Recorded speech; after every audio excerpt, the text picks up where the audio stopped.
Herzog, here we are. We're together. Great, it's glad to be together. And guess what? We're hanging out at the Infinidat booth at the RSA show now. I love the purple. You can't like go wrong. That? You can't go wrong with purple. And of course, you like the Hawaiian shirts as usual. I love the Hawaiian shirt, which is fantastic. Exactly. It's about the energy. It's about having fun, but being also serious when it matters most, right? Absolutely. As you know, the bulk of our customers are Global Fortune 2000. Right. So they need us to be serious to deliver right solutions to help with cyber, to lower their costs, and things we do in the AI world as well. Exactly. And to have a sharp mind and a what's the right word? A team that cares. Well, we're known for our white glove support and service. Exactly. In fact, one of the analyst firms, Gartner, does an end user survey. Mm-hmm. It's not the analysts, it's them. They make sure it's not me and my kids. And we have been the Enterprise Customers' Choice Award winner 7 years in a row. So that's the customers, exactly. And they usually are supporting not just a great product, exactly. but our support and service always puts us over the line. I love it. So let's talk about the product. Well, maybe let's introduce you to our audience first off. Eric, I don't know, maybe a little bit about you before Infinidat that maybe helped shape your role in Infinidat and where you're up to now. So I'm the CMO here. For the previous 7.5 years, I was the CMO of the IBM Storage Division and the Vice President Global Channels. And before that, for 5 years, I was the Senior VP at EMC for what is now called the PowerMax and PowerStore. And this is obviously before the acquisition by Dell. You like storage? I've done nothing but storage for 40 years. You like storage? Funny enough, storage is an important part of the business, right? Storage is completely cool. It is completely totally cool. It is completely You don't do the right thing by storage, your data goes away. What happens when your data goes away? People get fired. People get fired, customers leave, you don't make any money. Absolutely. So let's talk about maybe how things have shifted in the last few years. Transformation. Obviously, we had a big health event that changed the way a lot of businesses ran and where their data was. But kind of give me a picture of how things have transformed in the last few years that have raised awareness that storage protection, data protection is key, top of mind. As you know, in several of the surveys of CIOs, the number one purchase item, even despite some of these economic travails that have been going on the last year and a half, number one purchase item is cybersecurity. So what we've done is imbue inside of our technology a whole bunch of cybersecurity. So we can do seamless integration, for example, with data center-wide cybersecurity packages. So SIM, SOAR, if they've got a SOC. So we can do that right level of integration that makes storage part of a comprehensive enterprise cybersecurity strategy. We brought storage into the mix instead of being on the outside. So give me a scenario where things are disparate and siloed and what that does to the teams and their ability to respond, be resilient when things are going wrong. Well, so part of the angle we've done with our what we call automated cyber protection is integrate with data center-wide cybersecurity technology, whether it be a software package like Microsoft Sentinel or IBM QRadar or Splunk, or whether it be a security operations center, which several of the big companies are doing. So in the old days, it's a silo.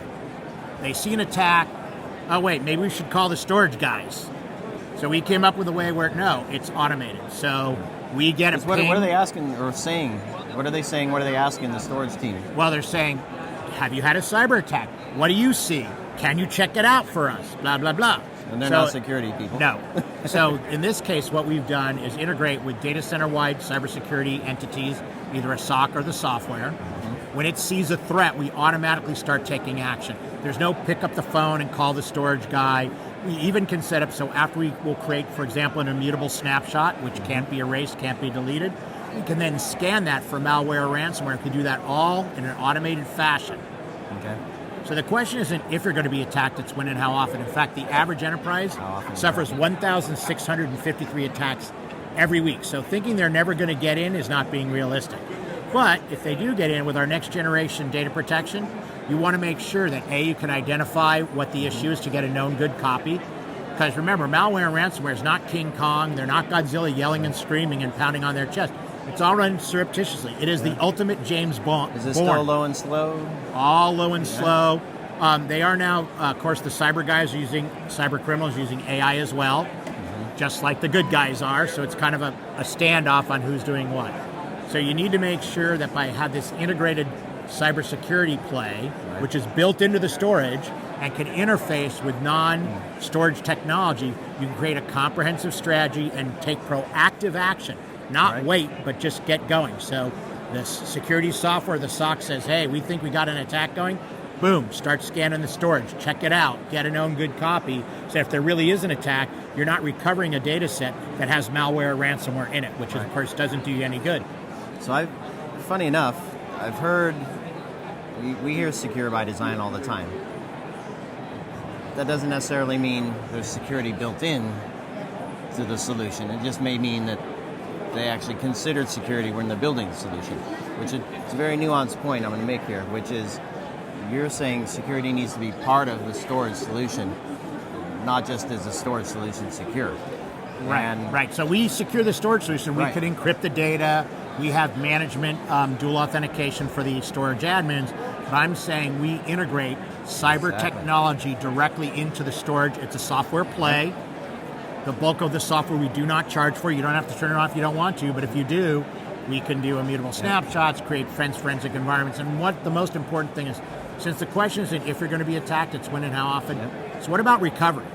So we will guarantee in writing recovery of any data set size on primary storage, any data set size, which could be 10 petabytes or 20 petabytes, 1 minute or less recovery, where the data is made available. Now you have to have a known good copy, because if you recover a bad copy, you just recovered malware or ransomware. Once you have a known good copy, we guarantee recovery in a minute or less. And on our purpose-built backup appliance, which works all the major backup software guys, we guarantee recovery in under 20 minutes. No one can match that. And we guarantee it in writing for our enterprise. Again, the bulk of our customers are Global Fortune 2000. So they not only want that type of guaranteed SLA, they want it in writing, and we provide it in writing. So I'm glad you made that point, because that's what I'm hearing, is people want that connection. Yeah, they want a level of integration. Generally speaking, they want the security inside whatever business process that's functioning. And here we're talking about data storage. So, 20 minutes or less in writing, a minute or less in some cases. What does that do? So you're automating a lot of this thing. How do team? Well, I guess let me go back a second. Infrastructure. So what changes in terms of deployment of their current solution? So for us, deployment is all the same. The issue is you talk to our professional services team or our technical advisors. We provide technical advisors to every account at no charge. And their job is not tech support. We have a separate tech support team. Technical advisor's job is optimizing applications, workloads, and use cases. That's what their job is. So you say, you know what, these workloads over here, we're very concerned, they're the most valuable corporate data. Great, why don't we do InfiniSafe? Great. What do you want to do? Okay. Oh, and you're using Microsoft Sentinel. Okay, Microsoft Sentinel can talk to it. You want it not to talk to it. So we work with them. They tell us what they want. Okay. It's our regular storage, and some people don't turn it on. Quite honestly, we had a customer who had an attack and hadn't turned it on. We have other customers that had attacked and was turned on, and they recovered in a couple minutes. So it's all about what they want to do. It is integrated into the storage software operating system, so it's not extra. It's built in, and it's more about turning it on and just configuring, deciding what data sets you want to protect, how you want to protect them, how often do you want to do things like snapshots, and all levels of integration with their more comprehensive data center-wide cybersecurity. Are they using QRadar? Great. What do you want us to do? Great. And then we program that in, so when something comes through the API, we then take our queue from the data center-wide cybersecurity software or a SOC, and we start doing stuff automatically. So it's no more pick up the phone. It's all, we all configure it. You say, I want these arrays to do snapshots of half of the capacity, and then I want those scanned. On this array, we want the entire thing to be a snapshot. We want none of it scanned. And once you set up, now you can change it later, because if you add more storage, which is normal these days, then you want to add that new storage into the configuration. But it's all done with software, so it's easy to do. It's not complex. There's no extra hardware involved at all. There's no gateway. There's no third appliance. You just do it in our software that comes on our InfiniBox platforms. Nice. So talk to me about specific scenarios. Maybe I don't know, what are some, I mean, every company has stores, but I'm looking maybe somebody in healthcare, customer Sure. in manufacturing. Sure. How? So one of our What are they backing up? How often? Yeah, How, so how one do of you so one of our participate? customers is a global Fortune 500, and they do immutable snapshot. They're in finance. They do immutable snapshots every 15 minutes. Okay. Every 15 minutes. Okay, those immutable snapshots can't be deleted, can't be changed, can't be altered. We create a logical air Those gap. on-prem, in the cloud? It's on-prem. Okay. We can also do it in the cloud if that's what they want, but in this case, it's on-prem. We have a logical air gap, separation of the management plane and the data plane. Okay. And they do that both locally and remotely because they have disaster recovery sites because they're, a global Fortune 500. They then do scanning a couple times a week, so they have what we call InfiniSafe cyber detection. It's the only part of our software that is extra. So that's the one piece they did buy, and they're scanning every couple days. Looking for viruses. Yep, malware and Malware. ransomware. So Okay. the capability when we do the scanning is twofold. A, just the way Microsoft or Splunk is a warning system across the data center, we can be a warning center on storage. We can scan the Right. storage. If we see something with our API, we can send a note out to the SOC saying, hey, on this array, we are starting to see it's XYZ. Okay? The This other could be one, a snapshot from Yeah. last week, perhaps, yes, right? absolutely. The So stuff if has we been see sitting there, and now we have something a wrong, detection. if we do the detection, if we see something wrong, there's a big screen that comes up, warnings go out over email, but we can integrate it with an API to go out to the larger data center-wide comprehensive strategy. Okay. The other thing we can do is, since you will get attacked, now you've had an attack. You need to have a known good copy. Right. So you will take copies and you use our InfiniSafe cyber detection to scan the copies till you find a good one, and that's the one you recover. Okay. So you've got one, InfiniSafe cyber detection as a warning system, and B, you've got it also during the recovery process to make it more accurate, faster, right? Otherwise, you have to call the app guys and say, okay, you Oracle guys, can you check into this? So with this, we can help with that scanning process. So A, takes them to go focus on something else when there's an attack. B, it can be set up seamlessly integrated, so it automatically sees something, we take the snapshot, and then we start scanning it, right? And we set that up with our technical advisors, with our cyber protection, and then use cyber detection after. So use cyber protection first to integrate with data center wide, and then if there is an issue, use cyber detection to scan. Makes sense. So that's how we do the integrations. That's all can be completely automated process from an end user perspective. So everybody had all their data's in one spot, right? Now it could be remote sites as well. So I'm joking a little bit. So give me an idea of what. So redundant sites, of course, but a lot of companies are built by acquisitions. So some have some storage, and So in some our- places. So yeah. how do you give that So, comprehensive view? And So our cyber product only works on our own our own system because it's part of our storage operating system. It's built into the operating system. Okay. However, what we do just generically is because of the power of the InfiniBox platform, what we call our neural cache, we can often consolidate tons of other arrays into less. So for example, we have a global Fortune 500, 288 floor tiles of all flash with someone else. Now they're running all those workloads on 61 floor tiles of us. So you're saving on watts, slots, power, floor space, and of course they can run InfiniSafe on the InfiniBox platforms. We have another customer from 27 arrays from 3 different vendors to 4 with us. Wow. So you've got a bunch of savings there that are, CapEx, OpEx. Yeah. One of our customers, they went from, with another vendor, 15 storage admins. Now they run actually 25 extra petabytes, so more than they had before, with only 4 admins. Now, by the way, those 11 guys did not lose their job because, as you guys know, from the analyst and press community, there's an IT skills gap all over the world. Exactly. So they just got repurposed into another part of IT. But they're not managing the storage anymore.